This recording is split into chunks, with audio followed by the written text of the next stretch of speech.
a 10 años del primer Ni Una Menos, donde hubo distintos espacios de debate, charla y reflexión en relación a todo lo que hace, a los trabajos que se han venido realizando y al contexto actual, incluso dentro de nuestra Caleta Olivia, que está estrictamente vinculado con el Ni Una Menos. Por eso están aquí con nosotros para poder conversar sobre este tema, contarnos y dar cuenta de balances y demás. Felipe Zavala, subsecretario de Políticas Institucionales, junto con Brian Maldonado. ¿Cómo andan? Bienvenidos. ¿Todo bien? Bueno, muchas gracias por la invitación, ¿todo bien? ¿Ustedes cómo están? Todo muy bien por aquí. Bueno, la idea es un poco conversar y conocer cómo ha sido desde el punto de vista de ustedes, no solamente el balance de lo que ha sido este encuentro, sino sobre esta posibilidad que se ha dado de poder en un espacio áulico y con diferentes actividades mantener viva la llama del Ni Una Menos. Bien, sí, en primer lugar por ahí todo lo que fue el fin de semana tuvo dos encuentros. El primero fue el viernes, que se realizó en Petróleos Jerárquicos, en el segundo piso, que fue más una mesa institucional, ¿sí? Donde participaron diferentes referentes de desarrollo social, por ejemplo de Puerto Deseado con sus direcciones, que dentro de sus direcciones tiene a niñez, adolescencia, más de mujer, género y diversidad. También participó Comodoro Rivadavia, Las Heras, participó Pico Truncado, no sé si me olvido alguna otra localidad, también áreas de género y de niñez de esas localidades, y a su vez las secretarías de nuestra localidad de Caleta Olivia, donde estuvo la Secretaría de Niñez y Adolescencia, estuvo la Secretaría de Gobierno, estuvo la Recursos Humanos. Es decir, fue una mesa bastante amplia. Y también contamos con la participación de la diputada Patricia Urrutia y de Barrientos, ¿no? Claudia Barrientos. Barrientos, que es la diputada por el pueblo de Pico Truncado. Esa fue una mesa más institucional, ¿no? Donde se trabajaron 3 tópicos y más que nada fue un encuentro bastante productivo, porque nos permitió hacer una especie de diagnóstico, ¿no? A nivel de Estado, ¿no? Sí. De los municipios y de las localidades, de cómo estamos en cuanto a políticas públicas, cómo está la situación, qué demandas estamos recibiendo, qué más está recibiendo cada una de las localidades. ¿Qué sacaron en claro? En claro es que obviamente que hay un recorte inmenso en materia de género, niñez y adolescencia, Sí. Que las situaciones son cada vez más complejas, y la necesidad, como siempre decimos, de articular con otras instituciones, ¿no? O sea, justicia, hospital, e incluso entre las secretarías mismas, ¿sí? Secretarías o direcciones dependiendo del lugar. Sí. Eso fue primero lo positivo, ¿no? En cuanto a el diagnóstico que estamos haciendo. Después hubo un tópico sobre cómo recogemos las demandas y qué respuesta estamos brindando. Es decir, muchas veces el Estado, por una cuestión burocrática, concebimos o creemos lo que la sociedad necesita, de una manera por ahí fragmentada. ¿Cambio de micrófono? Ahí está. Perfecto. Bueno, esto queda medio desprolijo. No importa. Televisión en vivo. Ahí está. Que bueno, pues, a ver, ¿cómo construimos la demanda? ¿Cómo construimos lo que la gente necesita? Entonces, también pudimos debatir en torno a eso, ¿no? Cómo nos acercamos a los territorios. Muchas veces, bueno, ahí sí se dieron ciertas, bueno, por ahí Caleta más parecido a Comodoro en cuanto a cómo la ciudad está creciendo tanto para la periferia, que a veces quedan recontra lejos los barrios. Sí. Por ahí eso ya tiene más que ver con lo grande que es la ciudad. Que por ahí no Con es el tanto, crecimiento que claro, ha tenido. exactamente, Sí. poblacional, Sí. y que va creciendo para los Los costados. costados. Ahí en Comodoro, bueno, nos dieron algunas estrategias que ellos tienen, ¿no? Que sobre poner Para puntos cubrir focales eso, en los claro, barrios, para exactamente. cubrirlos. Sí, sí. Por ahí en Deseado y en Pico Truncado o Las Heras era diferente porque no tienen por ahí esa magnitud, ¿no?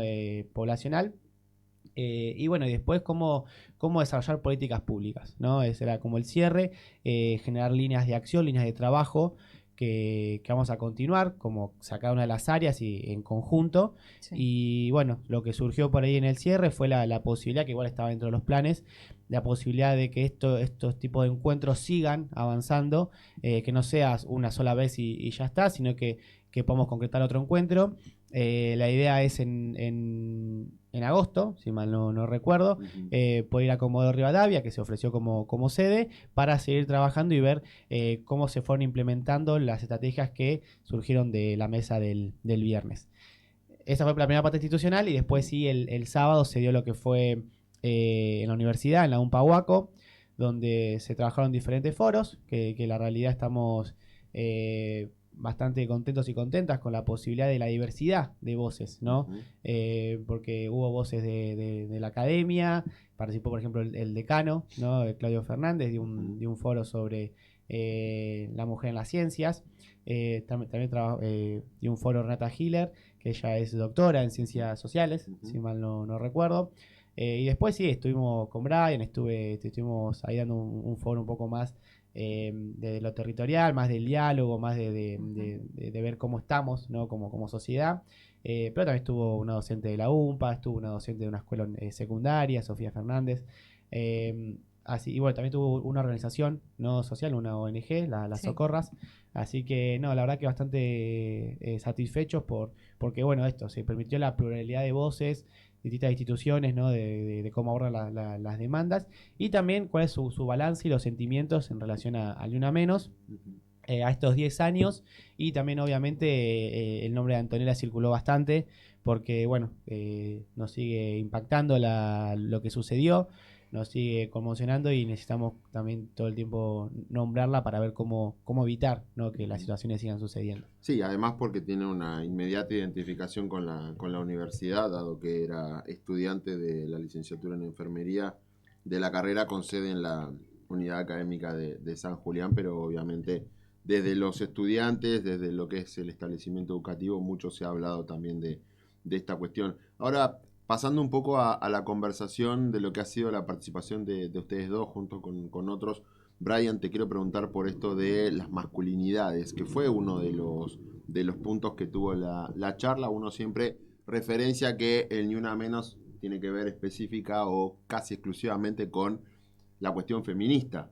¿Qué rol ocupa el varón en este tipo de cuestiones y por qué hablar específicamente de masculinidades? Bueno, muy buenos días para vos, Facundo, para toda la mesa y también para toda la audiencia. La verdad que esto es una pregunta que nos hacemos constantemente, ¿no? ¿Cuál es el rol de los varones dentro del feminismo? Y yo creo que es muy importante, ¿no? Justamente un poco íbamos conversando también en los demás foros y recuerdo mucho lo que comentaba la doctora Hiller en su foro, de no caer en un feminismo esencialista, ¿no? No creer que todos los varones somos machistas y que todas las mujeres por el solo hecho de ser mujeres son feministas, ¿no? No es una cuestión asignada a la cuestión biológica, ¿no? Sino que también como movimiento social responde de manera cultural en el mismo sentido, ¿no? Y en esas preguntas que nos vamos construyendo desde la experiencia, pero también de lo que uno va recogiendo de la realidad constante, ¿no? Como varón también, me parece que es muy importante que podamos problematizar lo que hoy nos está pasando en la realidad. En un contexto donde las políticas públicas en clave de género y la retórica anti-woke desde la Casa Rosada parecen una moneda corriente, desde este lugar, desde este pequeño lugar, podríamos decir, vamos construyendo una trinchera y una resistencia, que es un poco también lo que vamos esbozando desde, bueno, la configuración de este encuentro, ¿no? Este encuentro tenía como objetivo construir trinchera y como bien lo relataba mi compañero en estas 2 jornadas de intenso trabajo, pero sobre todo de intensa reflexión y de lucha, justamente cuando dimos el foro, que lo dimos en conjunto con la secretaria, con Paola Ramos, que ella habló sobre la feminización de la pobreza, pudimos trabajar mucho con las organizaciones sociales.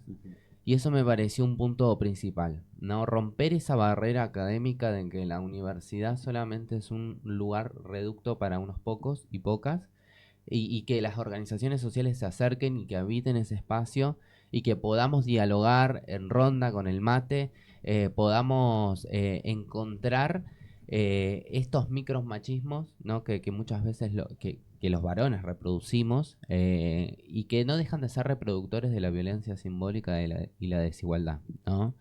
Entonces, en ese sentido, creo que un análisis macro, yo considero que podríamos comenzar a trabajar desde una práctica política de la empatía, ¿no? Creo que los varones debemos, eh, ejercer un rol de responsables, pero también un rol en el cual el patriarcado nos pone...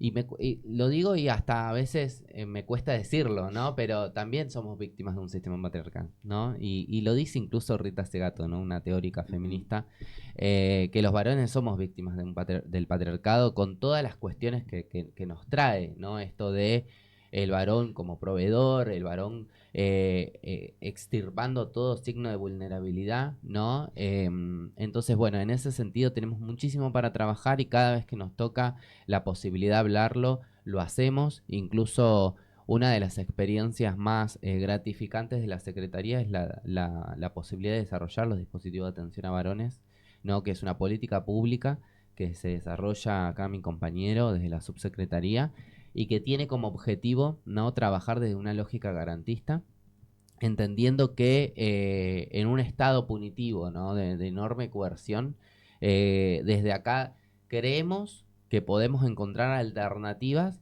que vayan más allá de una medida punitiva, ¿no?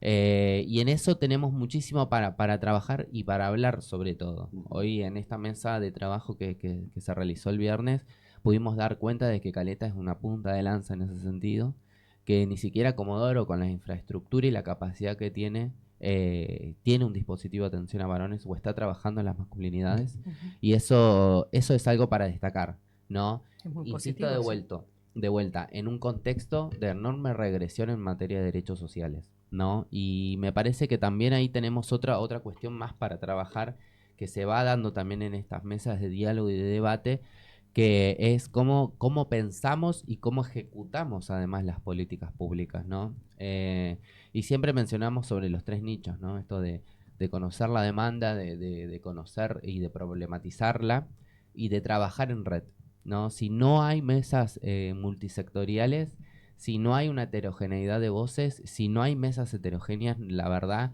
que se hace muy difícil el trabajo, porque en islas no podemos trabajar las instituciones, y creo profundamente que nadie se salva solo y sola en este No, contexto no. más. Así que también la posibilidad de ese diálogo, de encontrarse, de vernos las caras, nos permite poder construir estrategias, miradas, ¿no?, perspectivas en conjunto, y poder analizar los territorios en esa clave también. Así que celebramos muchísimo la participación, no solamente de las áreas concernientes al género o de juventudes, de desarrollo social y demás, sino también que puedan estar sentados funcionarios como recursos humanos, como planificación, que tiene mucha responsabilidad también en esto de poder planificar en clave de género la planificación urbana de nuestra ciudad. Entonces celebramos mucho la presencia de la Secretaría de Planificación Urbana en la municipalidad, de gobierno también, con todo lo concerniente a la seguridad. Así que la verdad que estamos muy contentos y contentas desde el equipo de trabajo, no solamente por el trabajo destacado que logramos hacer con que académicos de alto renombre puedan estar también en nuestro foro, sino también aprovechar y darle la posibilidad a las organizaciones sociales que sean parte de esto, a la comunidad en general, a la comunidad educativa. Agradecemos sobremanera, ¿no?, el trabajo junto con la UNPA Huaco, que creemos profundamente en la educación pública. Somos hijos e hijas de la educación pública y creemos que hay que defenderla, ¿no? Y me parece que la apertura a trabajar en conjunto en un escenario de enorme fragilidad es algo también para sacarle provecho y para comentarle a la sociedad que aún no todo está perdido, ¿no? Hablando de varias cuestiones que involucran al área, vos sabés, Felipe, que nos quedó haciendo como ruido, nos quedó resonando, después de la última charla que tuvimos aquí cuando vinieron con Paola, sobre esta cuestión de las repercusiones que tuvo no solamente esta entrevista, sino la publicación de lo que fue la charla que mantuvimos, en donde uno de los ejes estaba directamente apuntado con la situación del hallazgo de este bebé en el basural, un bebé muerto en el basural. Y lo llamativo de todo no es solamente la nota, el hallazgo y todo lo que envuelve a esta situación de la que todavía no hay absolutamente ninguna novedad, sino porque se planteó una cuestión que tiene que ver con qué pasa con aquella madre y la situación, ¿no? En donde después de la publicación en redes sociales se la atacó de una manera o se la fustigó de una manera impresionante a Paola Ramos, muy criticada por esta mirada sobre presentar el punto de, bueno, hay una situación, pero ¿qué pasa con esta madre? Hablábamos de un comunicado del hospital en donde había una evidente, entre comillas, casa de brujas, Sí. en donde se esperaba que apareciese esta persona o un desenlace quizás peor para tomar cartas en el asunto y aplicarle todo el rigor de la ley, quedando toda una discusión en la superficialidad. ¿Cómo tomaron esto? ¿Qué les llevó a reflexionar? ¿Y qué conversaron para líneas adentro de lo que es el sector en torno a todo este contexto raro donde las redes sociales se inundaron de críticas y de muchos dichos bastante, no violentos solamente, sino de insultos y ese tipo de consideraciones? Sí, por ahí, bueno, también en el foro nos acompañó Lucas Alarcón, que es el supervisor de derechos humanos, que él es abogado. Y por ahí a ver, por un lado tratamos de aislarnos de los tipos de comentarios, ¿sí? Los tomamos desde el lugar para ver cómo estamos como sociedad, aunque también entendemos que muchas veces lo que se dice en las redes sociales tiene que ver más con a veces perfiles falsos o perfiles encubiertos, ¿no? Anónimos, donde no es la persona quien realmente está hablando, sino son cuentas fake, ¿sí? Si bien que son personas opinando, pero que muchas veces se dicen cosas que después en la cotidianidad no se sostienen, ¿no? Que por ahí el anonimato de las redes te da como esta posibilidad de decir incluso a veces barbaridades que queden como así como impune. Como secretaría siempre invitamos a toda la comunidad a que se acerquen a la secretaría, a que charlen conmigo, con Paola, con Brian, con las subsecretarias. La realidad es que no tenemos ningún tipo de miedo o temor a hablar, a conversar, siempre que sea un marco de respeto. Si tenemos que dar explicaciones las daremos, si tenemos que reflexionar lo haremos. Sí nos sirve como diagnóstico para ver cómo estamos como sociedad, pero nuestra postura va a ser siempre la misma y es, y por qué retomo lo del abogado, ¿no? Lucas Alarcón, porque con él justamente hablábamos en privado. A ver, la justicia siempre, o sea, tiene el principio de inocencia, ¿no? Es decir, la justicia cuando actúa no tiene que buscar, uno no tiene que demostrar que es inocente, sino que se tiene que demostrar que es culpable, ¿sí? Entonces, primero que nada, esta madre no tiene que demostrar que es inocente, sino que en todo caso se tendrá que demostrar que es culpable, ¿no? Pero sabemos que la sociedad tiende a culpabilizar antes de lo que es el debido proceso judicial. Eso del lado de la justicia. Pero después sí evaluamos y, como bien decía Brian recién, nuestra postura siempre va a ser garantista, ¿no? Partimos de los derechos humanos y entendemos que como derechos humanos que las personas tienen justamente el derecho, por ejemplo, a defenderse, el derecho a La salud. a la salud, a la educación, a otras posibilidades. Y acá siempre No te dije la salud porque en este caso Claro. con el comunicado se la estaba postergando justamente a acceder a este derecho. Claro. Porque directamente la corrían de poder acceder Sí, a... no te acerques. No te acerques porque la vas a pasar mal, en realidad. Pero, Sí. y siempre, como decía Brian recién, el sistema patriarcal a todos nos abarca, no es que solamente a las mujeres o a los varones. Entonces, desde ese lugar, nuestra postura no es hombres contra mujeres, que a veces es lo que tiende a polarizarse en las redes sociales o la sociedad en su conjunto, como si esto fuera hombres contra mujeres y mujeres contra hombres. No es así, esto lo vamos a dejar en claro, porque también fuimos a otra radio y nos decían de Lucio Dupuy, no, bueno, cuando haya una marcha por Lucio Dupuy, iremos, cuando en realidad como secretaría estamos a favor de la ley Lucio, porque era esta cuestión, no, bueno, cuando no marchamos por Antonella, pero sí marchamos por Lucio, ¿no? Como si una cosa estuviera bien, otra cosa estuviera mal, ¿no? Y en realidad van las dos de la mano. O sea, estamos, si marchamos por Lucio, marchamos por Antonella y marcharemos por todos los casos de injusticia que haya en la sociedad. No es una cosa o la otra. Y esto también lo practicamos con el grupo de varones, ¿no? Porque también se nos critica de por qué abordan a los varones violentos o a los varones denunciados, ¿no? Como si fueran unos parias o parásitos que hay que dejar por fuera de la sociedad. Y ahí también está nuestra mirada garantista, ¿entendés? Sí, vos tenés una denuncia, bueno, pero también tenés una denuncia, tenés una historia, tenés un montón de vulneración de derechos históricas, ¿no? Contexto de vida. Claro, Sí, muchos, sí, sí. muchos que no han accedido a la educación, muchos que no han accedido a terminar el secundario, a un oficio. Entonces, entendemos que nuestra postura siempre va a ser ampliar la mirada, ¿entendés? Porque si la lógica sigue siendo la punitivista, las instituciones van a ser de puertas cerradas, nunca va a entrar nadie, nunca se va a cambiar la realidad social en la que vivimos. Entonces, así como con los varones, cuando vienen, los recibimos, los abordamos desde su complejidad, no solamente de la denuncia en sí mismo, con esta chica, con esta mujer, ¿no? Es exactamente lo mismo. Es decir, no vamos a salir a cortar cabezas, a juzgar sin entender. Después, en todo caso, la justicia evaluará, Claro. ¿no? Pero Le tiene que ser corresponde a la justicia. tiene que ser la justicia, Sí, pero siempre corresponde a la justicia. nos cerramos. A veces entendemos como sociedad somos amos, señores y verdugos. O sea, somos todos al mismo tiempo. Y justamente que haya tres poderes del Estado tiene que ver con que una persona no puede decidir todo, ¿no? Entonces, me parece que la reflexión hacia adentro es un poco esa. O sea, sabemos que los tiempos son hostiles, los tiempos son complejos. De nuestro lugar siempre vamos a tener la bandera de los derechos humanos, pero en todos los casos, no solamente con las mujeres, sino también con los varones. Porque insisto, esto a veces parece como que queda de lado, ¿viste? Como que, pero los varones.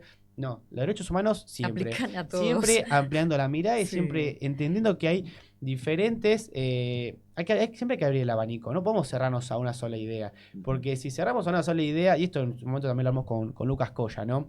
Donde cuando cambia un poco lo que es las cuestiones de fiscalía, ¿no? Antes era el juez el que decía qué líneas investigar, ¿no? Eso cambió y nos explicaba Lucas Coya, el fiscal federal, nos decía, bueno, eso cambió, ahora es el fiscal el que va a proponer líneas de investigación. Porque si no, pasa lo mismo, el juez era el que decidía si era culpable o inocente y también el que decía qué línea de acción investigar. Entonces, estaba sesgado en ese sentido la justicia. Entonces, me parece que hay que corrernos de los sesgos, hay que corrernos de lo que sentimos o pensamos en cada momento y ampliar la mirada. Obviamente, entendemos que a la sociedad estas cuestiones les choca, les afecta, les molesta, les duele, porque nos duele a todos. O sea, que haya un bebé en un basural muerto, obviamente a todos nos duele. Como secretaría nos duele también. No es que, ay, bueno, no, pero. No. O sea, obviamente nos duele. Pegó el conjunto de la sociedad, eso fue lo que pasó. Nos duele, pero eso no quita que haya una historia detrás de esa situación. Tal cual, sí. Y que digamos que hay que ampliar la mirada no significa que la mirada que ampliamos sea la correcta o la verdadera. Capaz nos estamos equivocando y capaz, no sé, pero sí entendemos que las instituciones no pueden perder la objetividad con la que tenemos que manejarnos porque tenemos marcos normativos que son objetivos y tanto el hospital, la justicia, la secretaría, la policía, todos los que somos funcionarios y funcionarias del Estado tenemos que mantener objetividad. Después, puertas para adentro, podemos pensar, mira, la verdad que estoy en contra del aborto, estoy en contra de esto, estoy en contra del otro. Eso cada quien lo puede pensar, ¿no? Pero dentro de las instituciones tenemos que mantenernos dentro de lo que son los marcos normativos. Entonces, el hospital, la secretaría, la municipalidad, la justicia, todas las instituciones tienen que ser de puertas abiertas. ¿Ustedes pudieron hablar con la gente del hospital para saber por qué se hizo ese comunicado? ¿Se generó y salió en medios ese comunicado? La verdad que lo que sí, yo en particular podemos hablar con algunas personas y como decía la vez pasada, ¿no? Que lo dije acá en esta radio, yo sé que no todas las personas del hospital están de acuerdo con lo que se dijo. ¿Sí? Después, bueno, habrá que ver bien ahí quién maneja la comunicación, cómo se baja, digamos, si hay alguien que decide que se sube, que no se sube.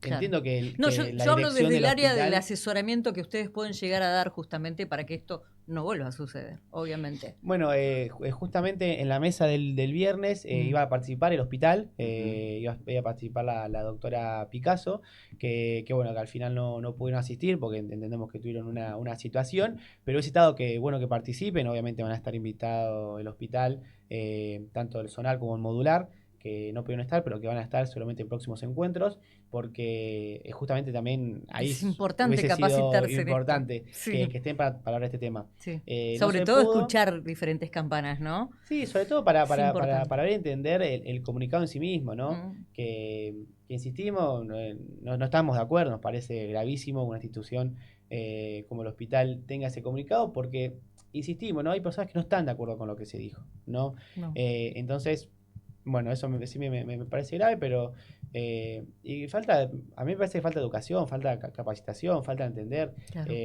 cómo opera la violencia por motivo de género, qué lleva a una mujer a abortar, porque también circula esto en la sociedad, ¿no? Como que abortan porque tienen ganas, como si y desconocen completamente lo que es un aborto, todo lo que implica, todas las consecuencias. Nadie aborta porque tiene ganas de abortar, ¿no? Que son discursos también que se han replicado, permiso, Sí. a lo largo de la historia, ¿no? Me parece que el análisis macro que podemos hacer de todo esto es la mirada antagonista que hemos construido a lo largo de los años. Y te diría de los inicios de nuestra patria, ¿no? Un poco en la práctica política siempre es un poco un river, una lógica de amigo y de enemigo, ¿no? Como que una causa invisibiliza a la otra, ¿no? Esto que bien relataba Feli. Desde el equipo de trabajo estamos de acuerdo, por ejemplo, con la ley Lucio, y vamos a salir a pelear cada vulneración de los derechos, ¿no? Cuando estamos hablando de derechos, no hay tutía, no es un... No, acá no hay grises, ¿viste? No hay Entonces, derechos para vos y para mí no. exacto, No es y no, así. no hay una selectividad, No. ¿viste? Entonces pareciera muchas veces, en este contexto de enorme verborragia que estamos atravesando, la gente se envalentona, ¿no? Y sobre todo, y esto lo conversamos también en la mesa, de la despersonificación que existe constante, ¿no? La cultura de la deshumanización. El uso imberbe de la tecnología nos lleva a esto, ¿no? A escupir sin miedo a que podamos, a qué hay del otro lado, ¿no? Porque está bien, sí, es un comentario, puede ser un troll, ¿no? Pero también hay una persona física que lo está escribiendo y que lo está Tiene el escupiendo, ¿me pensamiento. entendés? Tiene el Claro, entonces pensamiento, sí. esas terminales Ujú. conservadores continúan latentes y ahora muchísimo más, a flor de piel, diría, en la sociedad. Entonces, la tarea que tenemos desde la Secretaría, quienes creemos profundamente en la institucionalización de las perspectivas de género o de los institucionalismos feministas, ¿no? Que un poco nuestra área viene a ese trabajo, es trabajar tanto para adentro con las instituciones y en el Estado, esto de sentarnos con el hospital, poder construir en conjunto, porque no es que, a ver, la Secretaría viene a ser un rector, viste, moralizador de las cuestiones de género, Sí. viste, pero que sí podamos trabajar en conjunto, Claro. porque entendemos que estas situaciones vulneran los derechos, generan revictimizaciones y sobre todo no contribuye a disminuir la violencia comunitaria que se vive día a Claro. día, ¿no? No, como sociedad no contribuyó en nada el Claro, comunicado, es como que chicos. abrimos una fosa, abrimos una caja de Pandora de odio y Ujú. de la replicación de los discursos de odio. Entonces, el trabajo incesante que tenemos como secretaría es este. Pero además de eso, más allá como secretaría, ¿no? Como trabajadores del Estado, sino como militantes políticos, ¿no? Nuestro rol de militante de los derechos humanos tiene que ver con esto, tiene que ver con un compromiso diario, ¿no? Y creo profundamente que podemos configurar una práctica política que tenga que ver con nosotros y el otro, ¿no? No esto del amigo y del enemigo, ¿no? Esto de que vamos en contra del que piensa distinto, ¿no? Porque, a ver, esta lógica puede ser tanto como para quien se pare muy a la derecha como quien se pare muy para la izquierda, ¿viste? O sea, no escapa de ideologías. Entonces, creemos que podemos configurar otra manera de vivir y de construir una sociedad que sea de verdad más justa.